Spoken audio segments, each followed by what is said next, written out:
सतनाम श्री वाहेगुरु साहिब जीओ।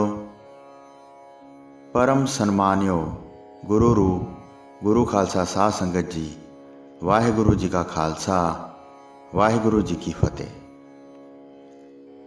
प्रभ कै सिमरन रिद्ध सिद्ध नौ निध, प्रभ कै सिमरन ज्ञान ध्यान तत बुद्ध। स्वामी दे भजन विच दौलत करामात ਅਤੇ 9 खजाने ਹਨ। स्वामी ਦੇ ਭਜਨ ਦੁਆਰਾ ਬੰਦਾ ਬ੍ਰਹਮ ਬੋਧ, ਦਿਵ ਦ੍ਰਿਸ਼ਟੀ ਅਤੇ ਸਿਆਣਪ ਦਾ ਨਿਚੋੜ ਪ੍ਰਾਪਤ ਕਰ ਲੈਂਦਾ ਹੈ। ਸਾਧ ਸੰਗਤ ਜੀ, ਇਹ ਇੱਕ ਸੱਚੀ ਘਟਨਾ ਹੈ ਜਿਹੜੀ ਅਮਰੀਕਾ ਦੀ ਇੱਕ ਬੀਬੀ ਦੀ ਹੈ, ਜੋ ਗਿਆਨੀ ਸੰਤ ਸਿੰਘ ਮਸਕੀਨ ਜੀ ਦੀ ਕਥਾ ਅਕਸਰ ਸੁਣਿਆ ਕਰਦੀ ਸੀ। ਕਥਾ ਸੁਣਦੇ ਸੁਣਦੇ ਇੱਕ ਦਿਨ ਮਸਕੀਨ ਸਾਹਿਬ ਨੇ ਨਾਮ ਜਪਣ ਦੀ ਵਿਧੀ ਬਾਰੇ ਦੱਸਿਆ ਅਤੇ ਪਰਮਾਤਮਾ ਦੀ ਪ੍ਰਾਪਤੀ ਬਾਰੇ ਵੀ ਦੱਸਿਆ। ਇਸ ਬੀਬੀ ਨੇ ਕਥਾ ਸੁਣ ਕੇ ਉਹਨਾਂ ਦੇ ਦੱਸੇ ਹੋਏ ਬਚਨਾਂ 'ਤੇ ਅਮਲ ਕਰਨਾ ਸ਼ੁਰੂ ਕਰ ਦਿੱਤਾ। ਸਵੇਰੇ ਤੜਕੇ 4 ਵਜੇ ਉੱਠ ਕੇ ਅਤੇ ਇਸ਼ਨਾਨ ਕਰਕੇ ਨਿਤਨੇਮ ਤੋਂ ਬਾਅਦ ਇਹ ਬੀਬੀ ਨਾਮ ਅਭਿਆਸ ਵਿੱਚ ਜੁੜ ਜਾਂਦੀ ਸੀ। ਇਸ ਤਰ੍ਹਾਂ ਨਾਮ ਅਭਿਆਸ ਵਿੱਚ ਜੁੜਦਿਆਂ ਲਗਭਗ 6 ਮਹੀਨੇ ਲੰਘ ਗਏ। ਜਦੋਂ 6 ਮਹੀਨੇ ਲੰਘੇ ਤਾਂ ਇੱਕ ਦਿਨ ਸਵੇਰੇ ਜਿਵੇਂ ਹੀ ਨਾਮ ਅਭਿਆਸ ਵਿੱਚ ਇਹ ਬੀਬੀ ਜੁੜੀ ਤਾਂ ਕੀ ਦੇਖਦੀ ਹੈ ਕਿ ਉਸ ਦਾ ਸਰੀਰ ਹਲਕਾ ਹੋ ਗਿਆ ਹੈ ਅਤੇ ਉਸ ਨੂੰ ਪਤਾ ਵੀ ਨਹੀਂ ਲੱਗਾ ਕਿ ਉਹ ਕਿਵੇਂ ਜ਼ਮੀਨ ਤੋਂ 6-7 ਫੁੱਟ ਉੱਪਰ ਉੱਠ ਕੇ ਛੱਤ ਦੇ ਨਾਲ ਜਾ ਲੱਗੀ। ਉਸ ਬੀਬੀ ਦਾ ਸਹੁਰਾ ਪਰਿਵਾਰ ਉਸ ਬੀਬੀ ਦੀ ਦੂਜੇ ਕਮਰੇ ਵਿੱਚ ਰੋਜ਼ ਨਿਤਨੇਮ ਤੋਂ ਬਾਅਦ ਇੰਤਜ਼ਾਰ ਕਰਿਆ ਕਰਦਾ ਸੀ। ਉਸ ਦਿਨ ਜਦ ਕਾਫੀ ਸਮੇਂ ਬਾਅਦ ਇਹ ਬੀਬੀ ਬਾਹਰ ਨਾ ਆਈ ਤਾਂ ਉਹ ਭੱਜ ਕੇ ਇਸ ਬੀਬੀ ਦੇ ਕਮਰੇ ਵਿੱਚ ਆਏ ਅਤੇ ਕੀ ਦੇਖਦੇ ਹਨ ਕਿ ਉਹਨਾਂ ਦੀ ਨੂੰਹ ਉੱਪਰ ਛੱਤ ਨਾਲ ਲੱਗੀ ਹੋਈ ਸੀ। ਇਸ ਤਰ੍ਹਾਂ ਦਾ ਨਜ਼ਾਰਾ ਉਹਨਾਂ ਨੇ ਕਦੇ ਆਪਣੀ ਜ਼ਿੰਦਗੀ ਵਿੱਚ ਨਹੀਂ ਦੇਖਿਆ ਸੀ। ਜਦ ਉਹਨਾਂ ਨੇ ਇਸ ਤਰ੍ਹਾਂ ਦੀ ਘਟਨਾ ਆਪਣੇ ਘਰ ਵਿੱਚ ਦੇਖੀ ਤਾਂ ਉਹਨਾਂ ਨੇ ਰੌਲਾ ਪਾਉਣਾ ਸ਼ੁਰੂ ਕਰ ਦਿੱਤਾ। ਉਹਨਾਂ ਦਾ ਰੌਲਾ ਸੁਣ ਕੇ ਇਸ ਬੀਬੀ ਦਾ ਧਿਆਨ ਨਾਮ ਅਭਿਆਸ ਤੋਂ ਹਟ ਗਿਆ ਅਤੇ ਉਸ ਨੂੰ ਜਿਉਂ-ਜਿਉਂ ਆਪਣੇ ਸਰੀਰ ਦੀ ਸੋਝੀ ਆਉਂਦੀ ਗਈ ਤਿਉਂ-ਤਿਉਂ ਉਹ ਥੱਲੇ ਵੱਲ ਨੂੰ ਆਉਣ ਲੱਗੀ। ਉਸ ਦੇ ਥੱਲੇ ਆਉਂਦੇ-ਆਉਂਦੇ ਘਰ ਦੇ ਸਾਰੇ ਮੈਂਬਰ ਇਕੱਠੇ ਹੋ ਗਏ ਅਤੇ ਉਹਨਾਂ ਨੂੰ ਲੱਗਿਆ ਕਿ ਬੀਬੀ ਨੂੰ ਕੋਈ ਭੂਤ ਜਾਂ ਦੁਸ਼ਟ ਆਤਮਾ ਚੰਬੜ ਗਈ ਹੈ। ਉਹਨਾਂ ਨੇ ਆਪਸ ਵਿੱਚ ਸਲਾਹ ਬਣਾਈ ਕਿ ਕਿਸੇ ਸਿਆਣੇ ਨੂੰ ਬੁਲਾਇਆ ਜਾਏ। ਇਸ ਤਰ੍ਹਾਂ ਸਲਾਹ ਕਰਕੇ ਉਹਨਾਂ ਨੇ ਇੱਕ ਸਿਆਣੇ ਨੂੰ ਬੁਲਾਇਆ, ਜੋ ਕਿ ਇੱਕ ਮੋਰ ਦਾ ਪੰਖ ਲੈ ਕੇ ਇਸ ਬੀਬੀ ਕੋਲ ਆਇਆ ਤੇ ਆਪਣੇ ਪੰਖ ਨਾਲ ਇਸ ਬੀਬੀ ਉੱਤੇ ਫੂਕਾਂ ਮਾਰਨੀਆਂ ਸ਼ੁਰੂ ਕੀਤੀਆਂ। ਕੁਝ ਸਵਾਹ ਵੀ ਆਪਣੇ ਨਾਲ ਲੈ ਕੇ ਆਇਆ ਸੀ, ਜਿਹੜੀ ਕਿ ਉਸਨੇ ਇਸ ਬੀਬੀ ਉੱਤੇ ਛਿੜਕੀ। ਪਰ ਇਸ ਬੀਬੀ ਦੇ ਦੱਸਣ ਮੁਤਾਬਕ ਉਸ 'ਤੇ ਕੋਈ ਅਸਰ ਨਾ ਹੋਇਆ। ਉਹ ਸਿਆਣਾ ਥੱਕ ਹਾਰ ਕੇ ਵਾਪਸ ਚਲਾ ਗਿਆ ਤੇ ਉਸ ਤੋਂ ਕੁਝ ਨਾ ਬਣਿਆ ਅਤੇ ਨਾ ਹੀ ਮਸਲੇ ਦਾ ਕੋਈ ਹੱਲ ਨਿਕਲਿਆ। ਇਸ ਘਟਨਾ ਤੋਂ ਬਾਅਦ ਇਸ ਬੀਬੀ ਦੇ ਸੱਸ ਸਹੁਰਾ ਬਹੁਤ ਪਰੇਸ਼ਾਨ ਰਹਿਣ ਲੱਗੇ।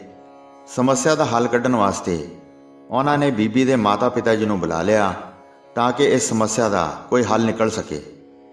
ਜਦ ਇਸ ਬੀਬੀ ਦੇ ਮਾਪਿਆਂ ਨੇ ਬੀਬੀ ਨਾਲ ਮੁਲਾਕਾਤ ਕਰਕੇ ਉਸ ਨੂੰ ਬੜੇ ਪਿਆਰ ਨਾਲ ਸਾਰੀ ਗੱਲਬਾਤ ਪੁੱਛੀ ਤਾਂ ਇਸ ਬੀਬੀ ਨੇ ਉਹਨਾਂ ਨੂੰ ਦੱਸਿਆ ਕਿ ਮੈਂ ਗਿਆਨੀ ਸੰਤ ਸਿੰਘ ਮਸਕੀਨ ਜੀ ਦੀ ਕਥਾ ਵਿੱਚੋਂ ਸੁਣ ਕੇ ਨਾਮ ਅਭਿਆਸ ਸ਼ੁਰੂ ਕੀਤਾ ਸੀ, ਜਿਸ ਦੀ ਤਾਕਤ ਨਾਲ ਮੇਰਾ ਸਰੀਰ ਹਲਕਾ ਹੋ ਕੇ ਹਵਾ ਵਿੱਚ ਉੱਡਣ ਲੱਗ ਜਾਂਦਾ ਹੈ।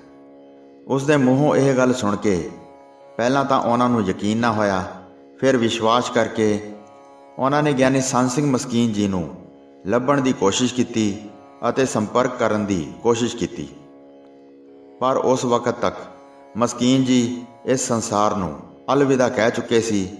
ਫਿਰ ਉਹਨਾਂ ਨੇ ਇਸ ਸਮੱਸਿਆ ਦਾ ਹੱਲ ਕਰਨ ਲਈ ਮਸਕੀਨ ਜੀ ਦੀਆਂ ਸਾਰੀਆਂ ਕਥਾਵਾਂ ਸੁਣਨੀਆਂ ਸ਼ੁਰੂ ਕੀਤੀਆਂ। ਸੁਣਦੇ ਸੁਣਦੇ ਇੱਕ ਕਥਾ ਵਿੱਚੋਂ ਉਹਨਾਂ ਨੂੰ ਇਹ ਮਿਲਿਆ ਕਿ ਨਾਮ ਦੀ ਸ਼ਕਤੀ ਕਾਰਨ ਮਨੁੱਖ ਨੂੰ ਪਰਮਾਤਮਾ ਦੀ ਪ੍ਰਾਪਤੀ ਹੋ ਜਾਂਦੀ ਹੈ ਅਤੇ ਰੀਧੀਆਂ ਸਿੱਧੀਆਂ ਪਿੱਛੇ ਲੱਗਣੀਆਂ ਸ਼ੁਰੂ ਹੋ ਜਾਂਦੀਆਂ ਹਨ। ਜਿਸ ਤਰ੍ਹਾਂ ਕਿ ਗੁਰਬਾਣੀ ਵਿੱਚ ਅੰਗ 649 ਤੇ ਤੀਸਰੇ ਪਾਤਸ਼ਾਹ ਦੁਆਰਾ ਲਿਖਿਆ ਇੱਕ ਸ਼ਬਦ ਵੀ ਹੈ, ਬ੍ਰਹਮ ਬਿੰਦੈ ਤਿਸਕਾ ਬ੍ਰਹਮਤ ਰਹੈ, ਏਕ ਸ਼ਬਦ ਲਿਵ ਲਾਏ, ਨਵ ਨਿਧੀ 18 ਸਿੱਧੀ ਪਿੱਛੇ ਲੱਗੀਆਂ ਫਿਰੈ, ਜੋ ਹਰ ਹਿਰਦੈ ਸਦਾ ਵਸਾਏ। ਜੋ ਪ੍ਰਭੂ ਨੂੰ ਜਾਣਦਾ ਹੈ ਅਤੇ ਇੱਕ ਨਾਮ ਨਾਲ ਆਪਣੀ ਬਿਰਤੀ ਜੋੜਦਾ ਹੈ, ਉਸ ਦਾ ਬ੍ਰਾਹਮਣਪੁਣਾ ਕਾਇਮ ਰਹਿੰਦਾ ਹੈ 9 ਖਜ਼ਾਨੇ ਅਤੇ 18 ਕਰਾਮਾਤੀ ਸ਼ਕਤੀਆਂ ਉਸ ਦੇ ਮਗਰ ਲੱਗੀਆਂ ਫਿਰਦੀਆਂ ਹਨ, ਜੋ ਸੁਆਮੀ ਨੂੰ ਸਦੀਵ ਹੀ ਆਪਣੇ ਮਨ ਵਿੱਚ ਟਿਕਾਈ ਰੱਖਦਾ ਹੈ। ਸੋ ਇਸ ਤਰ੍ਹਾਂ ਜਿਹੜੇ ਇਨਸਾਨ ਪਰਮਾਤਮਾ ਦੀ ਭਗਤੀ ਕਰਦੇ ਹਨ, ਉਹਨਾਂ ਦੇ ਮਗਰ ਰਿੱਧੀਆਂ ਸਿੱਧੀਆਂ ਆ ਜਾਂਦੀਆਂ ਹਨ, ਪਰ ਸ਼ਰਤ ਹੈ ਕਿ ਬੰਦਾ ਪਾਕ ਪਵਿੱਤਰ ਹੋਵੇ ਅਤੇ ਸ਼ਰਧਾ ਵਾਲਾ ਹੋਵੇ। ਤਦ ਉਹਨਾਂ ਨੂੰ ਜਾ ਕੇ ਇਸ ਗੱਲ 'ਤੇ ਯਕੀਨ ਹੋਇਆ ਕਿ ਨਾਮ ਜਪਣ ਨਾਲ ਐਸਾ ਵੀ ਹੋ ਸਕਦਾ ਹੈ।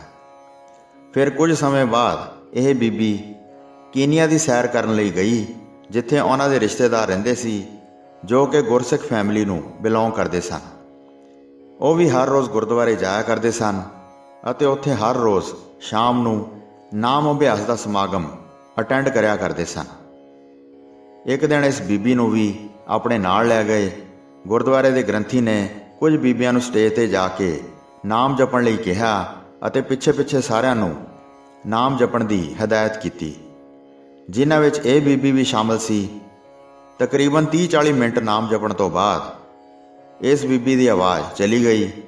ਬੀਬੀ ਨੇ ਬਹੁਤ ਉੱਚੀ ਨਾਮ ਅਭਿਆਸ ਕਰਵਾਉਣ ਦੀ ਕੋਸ਼ਿਸ਼ ਕੀਤੀ, ਪਰ ਆਵਾਜ਼ ਜਾਂਦੀ ਰਹੀ। ਫਿਰ ਕੁਝ ਸਮੇਂ ਬਾਅਦ ਆਵਾਜ਼ ਆਪਣੇ ਆਪ ਹੀ ਵਾਪਸ ਆ ਗਈ। ਇਸ ਘਟਨਾ ਨੇ ਵੀ ਬੀਬੀ ਨੂੰ ਸੋਚਣ 'ਤੇ ਮਜਬੂਰ ਕਰ ਦਿੱਤਾ ਕਿ ਇਹ ਕੀ ਭਾਣਾ ਵਰਤ ਰਿਹਾ ਹੈ। ਇਸ ਤਰ੍ਹਾਂ ਇਸ ਬੀਬੀ ਨਾਲ ਤੀਜੀ ਘਟਨਾ ਹੋਈ, ਜੋ ਕਿ ਪੰਜਾਬ ਵਿੱਚ ਆ ਕੇ ਵਰਤੀ। ਇਸੇ ਤਰ੍ਹਾਂ ਇਹ ਬੀਬੀ ਇੱਕ ਵਾਰ ਅਮਰੀਕਾ ਤੋਂ ਪੰਜਾਬ ਪਰਤੀ। ਇੱਥੇ ਆਉਣ ਤੋਂ ਬਾਅਦ ਇਹ ਬੀਬੀ ਇੱਕ ਦਿਨ ਨਾਮ ਅਭਿਆਸ ਸਮਾਗਮ ਵਿੱਚ ਗਈ, ਜੋ ਕਿ ਹਰ ਸਾਲ ਹੁਸ਼ਿਆਰਪੁਰ ਦੇ ਨੇੜੇ ਗੁਰਦੁਆਰਾ ਰਾਮਪੁਰ ਖੇੜਾ ਸਾਹਿਬ ਵਿਖੇ ਹੁੰਦਾ ਹੈ। ਇਹ ਬੀਬੀ ਨਾਮ ਅਭਿਆਸ ਸਮਾਗਮ ਵਿੱਚ ਬੈਠੀ ਸੀ ਅਤੇ ਪਰਮਾਤਮਾ ਦੇ ਨਾਮ ਨਾਲ ਰੰਗੀ ਹੋਈ ਸੀ।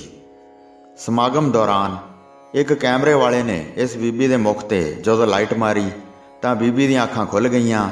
ਤਾਂ ਕੀ ਵੇਖਦੀ ਹੈ ਕਿ ਇਸ ਬੀਬੀ ਨਾਲ ਇੱਕ ਅਧੇੜ ਉਮਰ ਦੀ ਬੀਬੀ ਨਾਮ ਅਭਿਆਸ ਵਿੱਚ ਜੁੜੀ ਹੋਈ ਸੀ। ਜਦ ਇਸ ਨੇ ਉਸ ਨੂੰ ਧਿਆਨ ਨਾਲ ਵੇਖਿਆ ਤਾਂ ਕੀ ਵੇਖਦੀ ਹੈ ਕਿ ਉਹ ਬੀਬੀ ਵੀ ਜ਼ਮੀਨ ਤੋਂ 2-3 ਫੁੱਟ ਉੱਪਰ ਉੱਡ ਰਹੀ ਸੀ।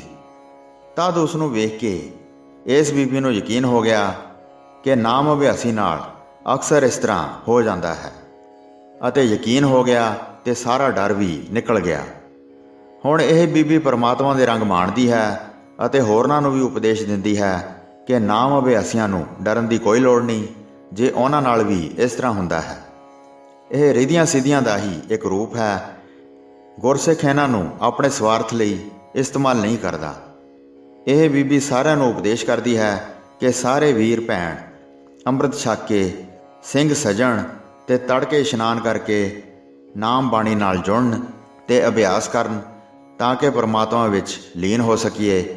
ਇੱਕ ਪਰਮਾਤਮਾ ਦਾ ਨਾਮ ਹੀ ਪਰਲੋਕ ਵਿੱਚ ਸਹਾਈ ਹੁੰਦਾ ਹੈ, ਬਾਕੀ ਸਭ ਕੁਝ ਹੀ ਇੱਥੇ ਰਹਿ ਜਾਂਦਾ ਹੈ। ਸੋ ਸਾਧ ਸੰਗਤ ਜੀ, ਹੋਈਆਂ ਭੁੱਲਾਂ ਚੁੱਕਾਂ ਦੀ ਖਿਮਾ ਬਖਸ਼ਣੀ ਜੀ। ਦਾਸ ਨੂੰ ਆਗਿਆ ਦਿਓ। ਵਾਹਿਗੁਰੂ ਜੀ ਕਾ ਖਾਲਸਾ, ਵਾਹਿਗੁਰੂ ਜੀ ਕੀ ਫਤਿਹ।